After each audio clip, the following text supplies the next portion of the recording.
এমনি রসুল দিয়েছেন বহু বছর। এটা এখন তো রসুলই নেই, রসুল নেই। আল্লাহ কেন এই শব্দ দিলেন? আল্লাহর শব্দগুলো সব সংক্ষিপ্ত, কিন্তু ব্যাখ্যা কিয়ামত পর্যন্ত চলতে থাকবে।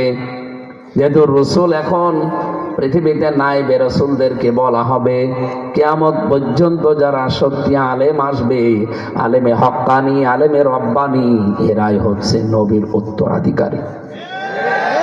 কাফেরেরা যুগে যুগে তাদেরকে ওই সময় বলেছে, এলা নখরি জান্নাকুম মিন আরদিনা, অবশ্যই তোমাদেরকে এলাকা থেকে, দেশ থেকে বের করে দেব। আজও আমাদেরকে অনেকে বলছে, কথা বলছে না কেন? ১৫০০ বছর আগে সরাসরি আবু জেহেল বলেছিল, এখনো আমাদেরকে অনেকেই বলছে তারা আবু জেহেলের মতোই। আপনি কি মনে করছেন নাম আহমদ আলী, মোহাম্মদ আলী থাকলে ওটা মুসলমান?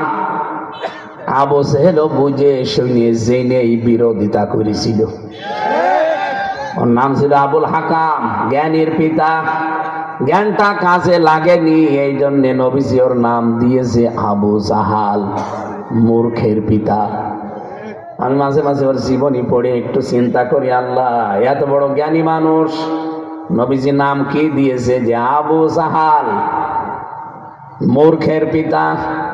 আজ ১৫০০ বছর আগে সে মারা গেছে। আজ পর্যন্ত আপনি দেখেন পৃথিবীর কোন জায়গায় তার নামে একটা লোক পাবেন না। কেউ কি বলে যে কুকুরটা আমি আবু জাহেলের নামে রাখলাম? বলে? কুকুরও পোষে না। সে যে বিরোধিতা করেছিল কি আন্দাজে না জেনে শুনে? বলেন বলেন। এটা সূরা আনামের ভেতরে আছে, ৭ নম্বর পারার ১০ নম্বর পৃষ্ঠার ১২ নম্বর।